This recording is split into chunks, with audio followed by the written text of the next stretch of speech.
Outfit check muna tayo. Ang init ng panahon, Diyos ko. Punta muna tayo ng Mall of Asia. Tingnan mo muna ang outfit ko. Ang mayaman ng outfit, diba? Tara.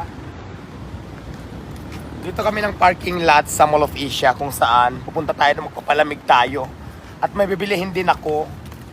Tara na.